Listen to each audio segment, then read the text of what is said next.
প্রত্যেক বছর হাজার হাজার বাংলাদেশি শ্রমিক বৈধ চ্যানেলে মালয়েশিয়ায় পাড়ি জমান। কর্মসংস্থানের আশায় তারা বিপুল অর্থ খরচ করে রিক্রুটিং এজেন্টের মাধ্যমে মালয়েশিয়া যান, কিন্তু বাস্তবে দেখা যায় অনেক শ্রমিক প্রতিশ্রুত কাজ পান না, কম মজুরিতে বাধ্য হয়ে কাজ করতে হয় বা দীর্ঘ সময় বেকার থাকতে হয়। ফলে জীবিকা নির্বাহের জন্য বাধ্য হয়ে তারা অবৈধভাবে অন্য জায়গায় কাজ খোঁজেন।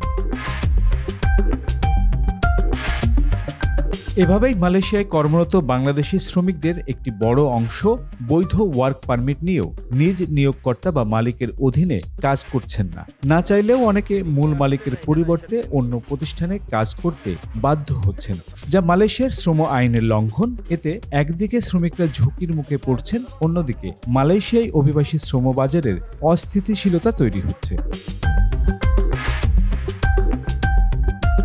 কর্মসংস্থানের অভাবে অনেক প্রবাসী শ্রমিক মূল মালিকের অধীনে কাজ করেন না, কারণ অনেক রিক্রুটিং এজেন্সি শ্রমিকদের ভুয়া বা অপ্রয়োজনীয় ভিসায় মালয়েশিয়া পাঠায়, ফলে তারা দেশটিতে পৌঁছে কাজ পান না। এই অবস্থায় জীবিকা নির্বাহের জন্য বাধ্য হয়ে তারা অন্য প্রতিষ্ঠানে অবৈধভাবে কাজ করতে যান।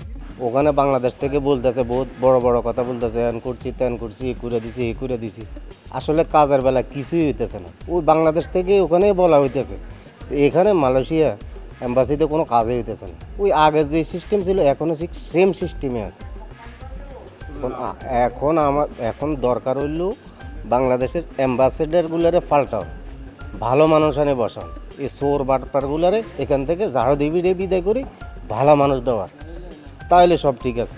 বহু শ্রমিক অভিযোগ করেন, মালিকপক্ষ চুক্তি শর্ত ভঙ্গ করে কম বেতন দেয়, অতিরিক্ত সময় কাজ করায় এবং শ্রমিকদের সঙ্গে দুর্ব্যবহার করেন। ফলে তারা নির্ধারিত মালিকের অধীনে কাজ করতে না চেয়ে অন্য জায়গায় কাজ খোঁজেন।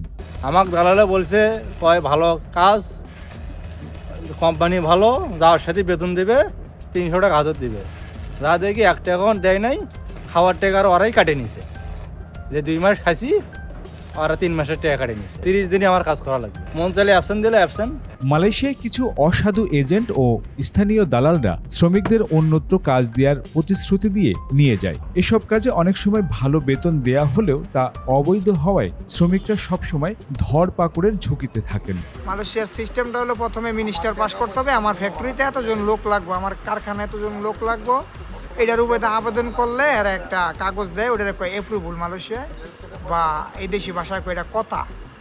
যখন 100 লোকের একটা কথা পায়, এইটারে তখন বাংলাদেশে নিয়ে যায়, নিয়ে এটারে ইস্যু কইরা 100 লোক আনার পরে কি করে, এরা মোটা অঙ্কের একটা ব্যবসা করে।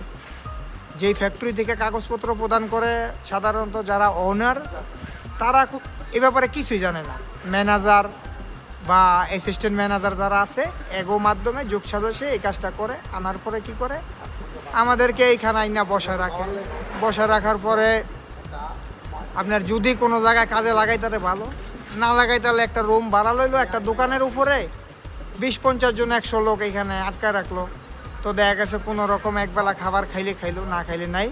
এরা চেষ্টা করে, যদি লাগাইতে পারলো লাগাইলো, কথা হইলো আমার তো বাইন্দা মারলে মারি সবাই খাইতে পারে।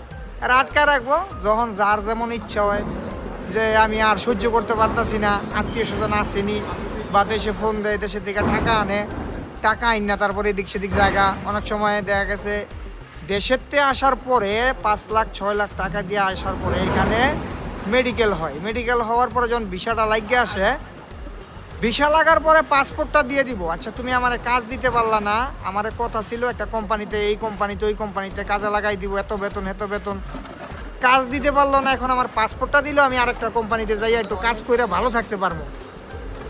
তারা কি করে, পাসপোর্টটা নেওয়ার জন্য আবার এই দেশের 2000-3000 রিঙ্গিত দাবি করে। কিছু শ্রমিক নিজেদের নিয়োগকর্তার কাজ বাদ দিয়ে বেশি উপার্জনের আশায় ফ্রিল্যান্স বা দৈনিক মজুরির কাজ করতে শুরু করেন। নির্মাণ, কৃষি ও রেস্টুরেন্ট খাতে এসব শ্রমিকদের ব্যাপক চাহিদা থাকায় তারা অন্যত্র কাজ করেন।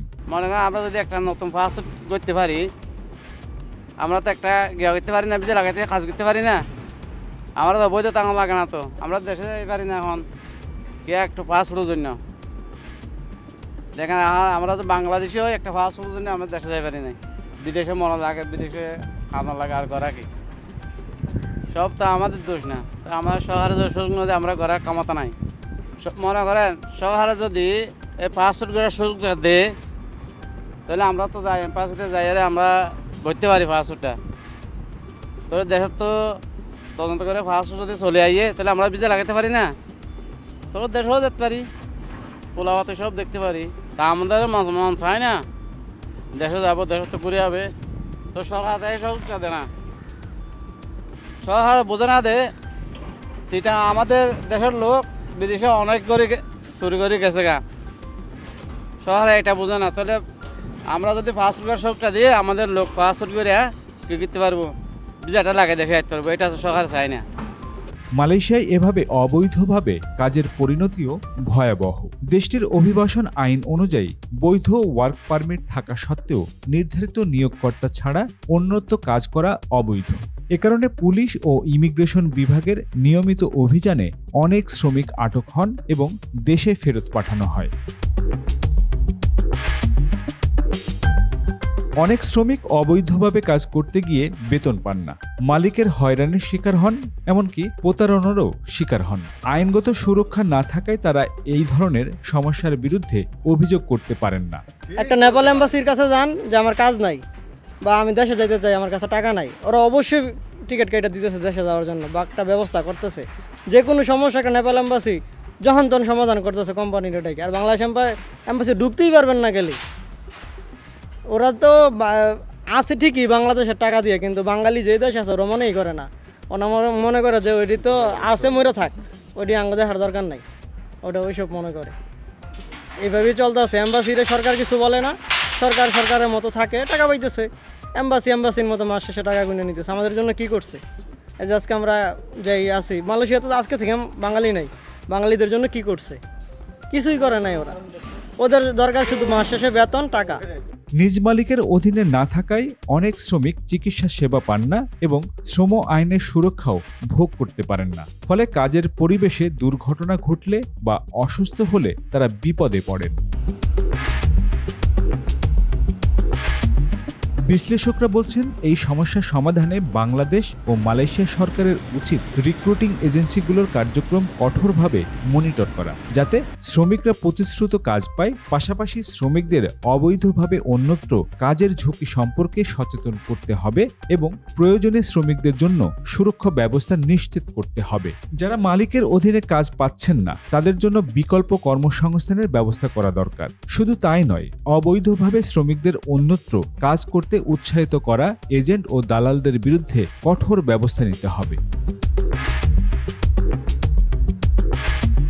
মালয়েশিয়ায় বাংলাদেশি শ্রমিকদের নিজ মালিকের অধীনে কাজ না করা, অবৈধভাবে অন্যত্র কাজ করাটা শুধু তাদের জন্য নয়, গোটা শ্রম বাজারের জন্যই একটি গুরুতর সমস্যা। এটি শ্রমিকদের জন্য যেমন ঝুঁকিপূর্ণ এবং একই সঙ্গে মালয়েশিয়ায় বাংলাদেশি শ্রমিকদের সুনাম ক্ষুণ্ণ করছে। তাই সরকার, নিয়োগকর্তা, রিক্রুটিং এজেন্সি এবং শ্রমিকদের সম্মিলিতভাবে এই সমস্যার সমাধানে এগিয়ে আসা জরুরি।